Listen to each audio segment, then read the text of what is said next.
80 گز لمبی 50 گز چوڑی 3 منزلہ کشتی تھی. 100 سال لگے بننے میں. طوفان نوح آیا, مسلسل بارش, دنیا میں کچھ بھی نہیں بچا تھا. 40 گز اونچے پہاڑ بھی اس میں ڈوب گئے. اللہ کی طرف سے حکم دیا گیا کہ اے نوح اب کشتی تیار کریں. کمال یہ تھا کہ حضرت نوح علیہ السلام اس ملک میں تھے کہ جہاں لینڈ لاک کنٹری تھی, کوئی سمندر ہی نہیں تھا, اور آپ کشتی بنا رہے ہیں. اب لوگ روز گزرتے آپ کا مذاق اڑاتے کہ پہلے تو تم کہتے تھے اللہ کے نبی ہو, پہلے کہتے تھے کہ اللہ وحدہ لا شریک کی طرف بلانا ہے, اب تو معاذ اللہ تم کارپینٹر بن گئے ہو, کشتی بنانے لگ گئے ہو. مذاق, کشتی کا کرو گے کیا جب ہمارے ملک میں پانی ہی نہیں ہے؟ مگر آپ کو رب کی طرف سے حکم تھا. اچھا, پہلے تو آپ نے اس کو بنانے کے لیے ساگوان کے درخت اگائے, اور وہ 100 سال لگے ان درختوں کو اتنا بڑا ہونے میں کہ جتنی لکڑی کی ضرورت تھی. 100 ایئرز تک تو پہلے آپ نے درخت اگایا. پھر اس کے بعد 80 گز لمبی اور 50 گز چوڑی آپ نے کشتی بنائی. اچھا, کشتی بھی ایک درجہ نہیں تھا, یعنی ایک فلور کی نہیں تھی, وہ 3 منزلہ کشتی تھی. آپ نے اس کے 3 درجے بنائے, کیونکہ نچلے طبقے میں پرندے اور حشرات الارض, کیڑے مکوڑے جو ہوتے ہیں, درمیانی طبقے میں یعنی فرسٹ فلور پر چوپائے, اور پھر اوپر سیکنڈ فلور پر مومنین, اور خود حضرت نوح علیہ السلام نے اپنے لیے اور مومنین کے لیے جگہ بنائی. یعنی 3 فلور کی یہ کشتی تیار کی گئی. 100 سال لگے یہ تاریخی کشتی کو بننے میں. اس تنور سے جب پانی نکلے نا تو آپ سمجھ جانا کہ اب طوفان آنے والا ہے. دس از انڈیکیشن, اور یہ قرآن میں موجود ہے. قرآن کہتا ہے یہاں تک کہ جب ہمارا حکم آیا اور تنور ابلا تو ہم نے فرمایا کشتی میں سوار کر لے ہر جنس میں سے ایک جوڑا, نر اور مادہ, اور جن پر بات پڑ چکی ہے ان کے سوا اپنے گھر والوں اور باقی مسلمانوں کو.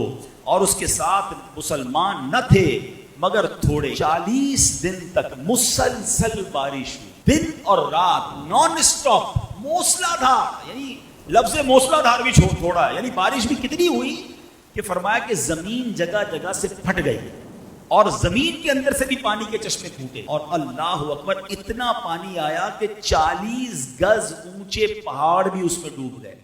یعنی دوسرے لفظوں میں دنیا میں کچھ بھی نہیں بچا تھا, پوری دنیا میں پانی تھا اور بڑے بڑے پہاڑ بھی ڈوب گئے تھے. اب ایک کشتی تھی جس میں 80 مومنین تھے, اور جانوروں کا, پرندوں کا, چرند کا, درندوں کا, حشرات الارض کا ایک ایک جوڑا تھا. ٹھیک ہے, یہ اللہ کی شان تھی. اب آئیے, جب طوفان آ گیا اور آپ نے سب لوگوں کو سوار کیا, تو اب آپ کی ایک بیوی تھی وائلہ جو کافرہ تھی, اور آپ کا ایک لڑکا تھا جس کا نام کنعان تھا. یہ دونوں کشتی میں سوار نہیں ہوئے, اور یہ دونوں طوفان میں غرق ہو گئے.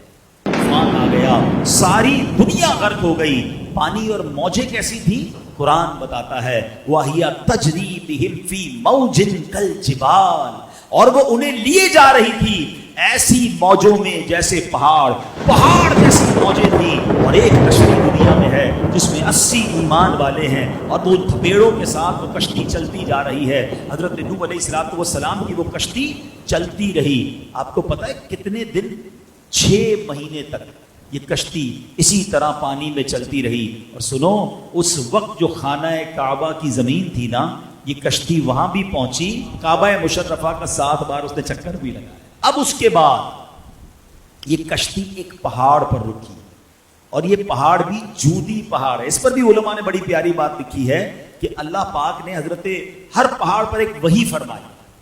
حضرت نوح علیہ السلام کی کشتی ایک پہاڑ پر ٹھہرے گی, تو پہاڑوں نے تکبر کیا, مگر جودی پہاڑ نے عاجزی اختیار کی, تو اللہ تعالیٰ نے اس پہاڑ کو یہ شرف دیا کہ حضرت نوح کی کشتی جا کر وہاں روکی.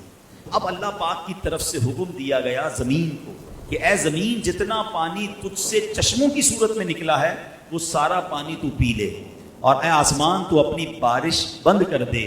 اب پانی گھٹنا شروع ہوا, طوفان ختم ہو گیا.